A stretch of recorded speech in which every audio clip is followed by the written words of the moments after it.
So we recently purchased the Chronos Styler, a premium hair straightener from GHD, and right here we have my wife kindly demonstrating it for you.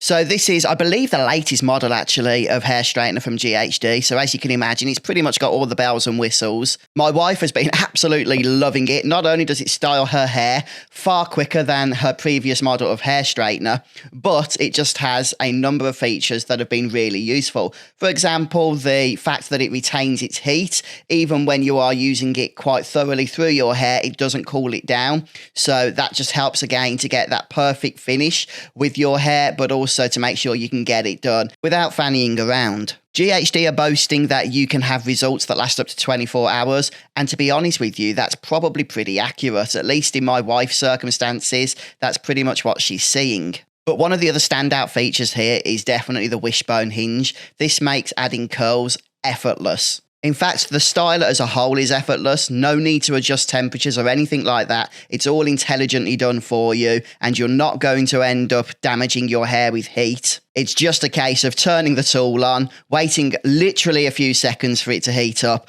and then you are good to go. Absolutely wonderful. My wife has been really happy with the GHD Chronos Styler. She loves it. And if you're looking for a new hair straightener, this might be worth checking out.